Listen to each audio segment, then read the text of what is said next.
Kí orí ọ̀fẹ́ ti Jésù Kristi Olúwa wa, ìfẹ́ mímọ́ ti Bàbá, ti dàpọ̀ ẹ̀mí mímọ́ kó bà lé yín, kó bà lé wa, kí ìlérí àti májẹ̀mú Ọlọ́run kó ṣẹ sí rere. Bí a ti kọ́ pé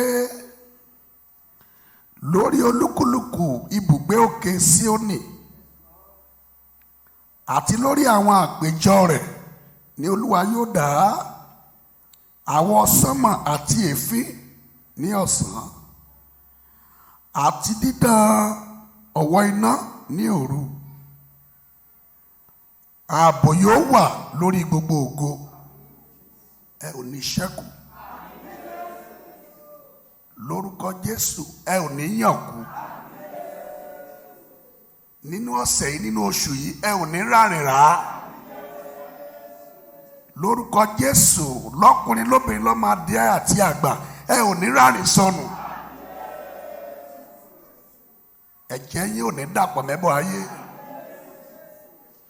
Ìpinnu oṣù àti àjẹ́ lórí orí kọ̀ọ̀kan kó di asán. Àti jó àti yọ̀ níwájú Ọlọ́run alààyè gẹ́gẹ́ bí ìlérí àti májẹ̀mú. Bẹ́ẹ̀ tí ń jáde pẹ̀lú ẹ̀kúnrẹ́rẹ́ ayọ̀ lórúkọ Jésù, ogun ọ̀run kó pàdé ogun ayé yín. Ọ̀tá tó bá kọ̀ tí ò tẹríba, ilẹ̀ kó gbé wọn mì.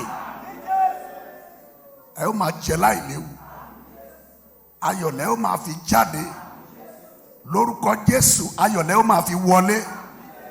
Ẹ ó máa fayọ̀ sùn, ẹ ó máa fayọ̀ jí. Ogun àdúgbò Olúwa gbẹ́sẹ̀ lé. Ìmọ́lẹ̀ Ọlọ́run kò yé ká, ẹ ò ní fọjọ́ ọlọ́jọ́. Oore tẹ́ ò retí, Olúwa kó ṣíwèé ìrántí kan nínú ọ̀sẹ̀. Káyọ̀ orí kọ̀ọ̀kan wà kó kò rí bẹ́ẹ̀ kó ṣẹ bẹ́ẹ̀. A ò ní fẹ̀sìn, ò ní ṣàṣemọ.